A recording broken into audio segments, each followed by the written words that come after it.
유명한 영화 명대사 중에요. 호의가 계속되니까 그게 권리인 줄 알아요. 이런 명대사가 있는데요. 한참 이 대사가 이제 청년들 사이에서 많은 공감을 이끌어내면서 굉장히 핫했던 적이 있었어요. 근데 사실 저는 이 대사를 이 영화보다 한 10년 이상은 빨리 들은 적이 있습니다. 그때 이제 제가 어, 고등부 교사를 하면서 수련회를 간 적이 있었는데 그때 고3 아이들에게 특혜를 준 적이 있어요. 수련회 모든 일정이 끝나고 이제 취침 시간이 정해져 있잖아요. 근데 고3들만 그 시간을 자유롭게 내가 해줬습니다. 놀아라 그렇게 한 게 아니고 공부 때문에 이제 안 오겠다는 애들을 간신히 설득해서 데리고 온 거여서 그럼 그 시간에 너희가 공부해라. 수련회 가서도 공부하게 해주겠다 하면서 이제 설득을 하고 데리고 왔던 거예요. 그래서 이제 밤에 너희들은 자유롭게 공부해라 했던 건데 첫날은 그렇게 이제 밤에 공부를 하고 다음날 일정을 소화를 해야 되는데 이제 얘네가 잠을 많이 못 잤을 거 아니에요. 피곤하잖아요. 그래서 일정 중간에 와서 부탁을 하더라고요. 저희 고3들은 낮에 일정을 좀 빼주면 안 되나요? 이렇게 묻더라고요. 그때 저희가 잠을 좀 잘게요 하더라고요. 황당하죠. 근데 제 옆에 있던 이제 다른 교사가 딱 아까 제가 말씀드렸던 그 대사를 했었어요. 너희한테 특별히 호의를 베푼 건데 그걸 권리로 착각하지 마라 이 말을 했었습니다. 오늘 본문은요, 여러분 지난주에 이어서 계속 땅을 분배하는 내용이에요. 특별히 오늘은 요셉 지파의 땅을 분배하는 내용인데 다른 지파와는 다르게 요셉 지파만 가지고 있는 특징이 하나 있는데 여러분 다 아실까요? 요셉 지파는 유일하게 둘로 나뉘어진 지파입니다. 뭐 싸우거나 사이가 안 좋아서 나뉘어진 게 아니고요. 숫자가 너무나 많아서 이렇게 반으로 나뉘어졌어요. 그래서 레위 지파는 땅을 안 받고 흩어져서 살았으니까 이제 12지파에서 빠졌잖아요. 근데 자연스럽게 이제 요셉 지파가 두 지파로 나뉘면서 다시 이렇게 12지파가 된 거예요. 이해되셨죠? 어쨌든 그래서 이제 요셉 지파는 므낫세 지파랑 에브라임 지파로 나뉘게 되는데 여기서 한 번 더 나뉘어집니다. 어저께 담임 목사님 설교를 잘 들으신 분들은 아실 텐데 지파가 나뉘어진 건 아니고 므낫세 지파는 또 반씩 나눠져서 2분의 1은 요단 동편에 또 2분의 1은 요단 서편에 땅 분배를 이렇게 받게 돼요. 그럼 여러분 가만히 생각해 보면 대충 생각해 봐도 12지파 중에 누가 가장 많은 땅을 분배받았을 것 같으세요? 당연히 요셉 지파겠죠. 에브라임 지파랑 므낫세 지파랑 받은 땅을 합치면 압도적인 크기의 땅을 받았습니다. 사실 안 합쳐도요. 면적으로만 따지면 므낫세 지파 혼자 받은 땅이 가장 큰 땅을 받은 땅이었어요. 근데 이제 크기만 크다고 해서 좋은 땅은 아니잖아요. 우리나라도 땅은 작지 않지만 산지가 너무 많아서 개발의 여지가 크지는 않잖아요. 뭐 보기에는 예쁘지만. 근데 에브라임과 므낫세 지파가 받은 땅은 그럼 어땠을까요? 넓기만 했던 거 아니고요. 굉장히 비옥하고 또 좋은 땅들도 많이 있었습니다. 그러니까 정리하자면 요셉 지파는 둘이 합쳐서 요셉 지파라고 부를게요. 헷갈리지 마시고요. 요셉 지파는 넓고 좋은 땅을 받은 지파였던 거예요.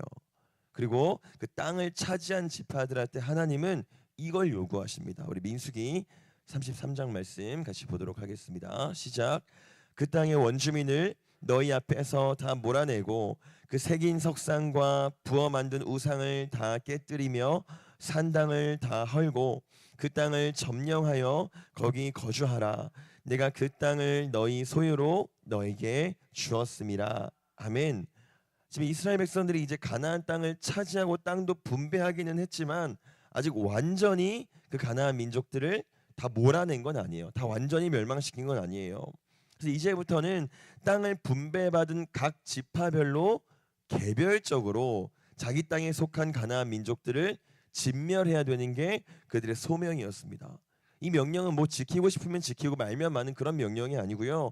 하나님은 굉장히 반복적으로 이 명령을 하세요. 지금 우리가 읽은 민수기 말씀뿐만 아니라 계속 전반에 걸쳐서 반복적으로 가나안 족속들을 꼭 몰아내야 된다, 진멸해야 된다 여러 번 말씀하십니다. 근데 문제는 지금까지의 정복 전쟁과 이제부터 치러 나가는 정복 전쟁은 성격이 좀 달라요. 그럼 지금까지는요, 이스라엘 백성들은 유목민이었죠. 땅 한 칸 없던 민족들이었어요. 그러니까 땅 한 칸 없던 이스라엘이 땅을 얻기 위해 치르는 전쟁이었습니다. 12지파 중에 누구도 땅을 얻은 지파가 없기 때문에 가나안 땅에 사는 민족들을 몰아내라 했었던 하나님의 명령에 대한 순종이기도 했지만 동시에 땅을 얻고자 하는 노력도 포함되어 있는 동시에 일어나는 거였어요. 근데 이제부터는 다릅니다. 모든 지파가 적당한 땅을 이제는 분배받았어요. 다만 이제 각자 분배받은 땅에 여전히 가나안 족속들이 일부 남아 있는 상태인 겁니다. 그러니까 지금부터의 전쟁은 이제 각 지파가 개별적으로 지파별로 치러 나가야 되는 전쟁이에요. 그 땅이 없는 상태에서의 전쟁이 아니고 이미 어느 정도 땅을 얻은 이후에 치러지는 전쟁이라는 겁니다. 어떤 차이인지 아시겠죠? 그렇기 때문에 이제부터는 정복 전쟁이란 이 말이요, 더 이상 필수적인 요건은 아니게 되는 거예요. 그 전까진 땅이 없었기 때문에 전쟁을 하는 게 필수였는데, 땅을 얻기 위해서 이젠 땅이 있잖아요. 땅이 있기 때문에 먹고 살 만한 정착지를 어느 정도 확보한 상황입니다. 거기에 이제 각 지파별로 개별적으로 전쟁을 치러야 된다는 건요, 전쟁을 통해 얻게 되는 이득도 그렇고 전쟁을 통해 얻게 되는 손해도 그렇고 그 모든 것들을 고스란히 이제 각 지파가 떠안게 되는 거예요. 그럼 이제 철저하게 계산해야 되겠죠. 이 전쟁을 치르는 게 이득인지 아니면 적당히 그냥 섞여 사는 게 이득인지를 잘 따져봐야 되는 거예요. 어제 담임 목사님께서 설교하신 중에 말씀하셨지만 이 가나안 족속이요, 결코 만만하지 않거든요. 괜히 잘못 건드렸다가는 오히려 큰 화를 당할 수도 있을 정도로 여기에 오랫동안 정착했던 그런 민족들입니다.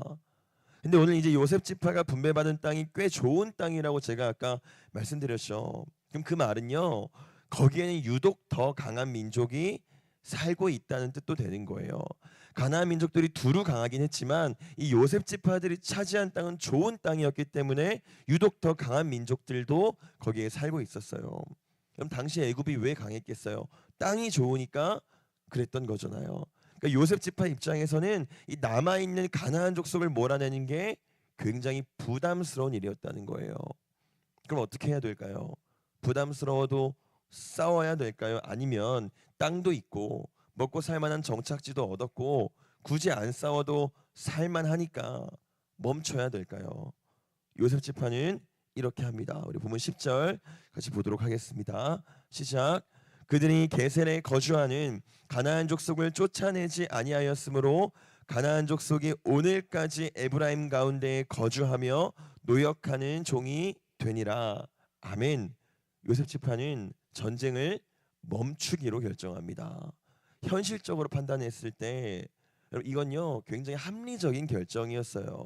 어쨌든 이제 자기들이 주도권을 가지고 있으니까 이 가나안 민족들을 찍어 눌러서 적당히 공물을 받을 수도 있고요. 그들을 다 이렇게 몰아내는 것보다 그들을 식민화시켜서 얻어지는 이득이 훨씬 합리적이었거든요. 그래서 이런 결정을 하는 게 많은 부분을 고려했을 때 인간적으로 생각하자면 베스트였어요. 다만 딱 하나, 이게 하나님의 명령은 아니었다는 거죠.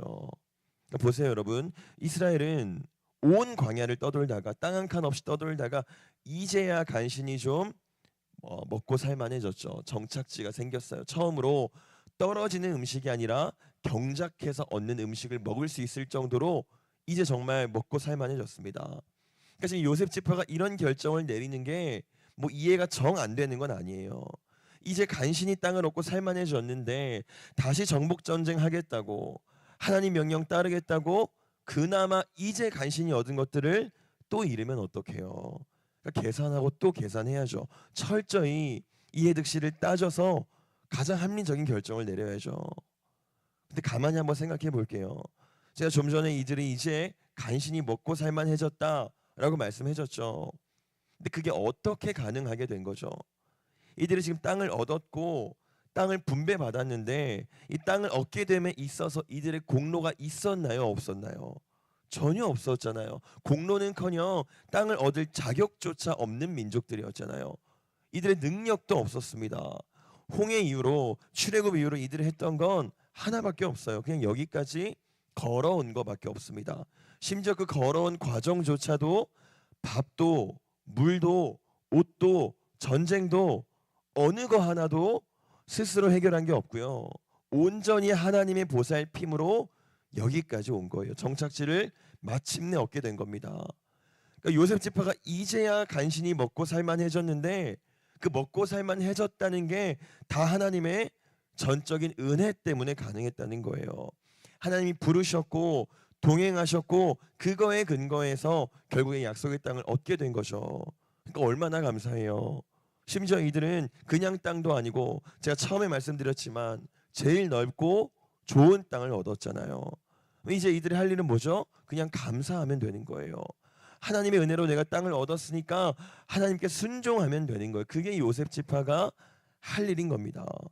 근데 너무 모순적이게도 은혜로 정착했는데 은혜로 여기까지 왔는데 은혜로 마침내 얻었는데 은혜로 비옥하고 넓은 땅을 얻었는데 이제는 반대로 그 얻은 것들을 지키겠다고 은혜의 주체이신 하나님의 명령을 포기하는 결정을 내린 거예요. 너무 모순적이잖아요.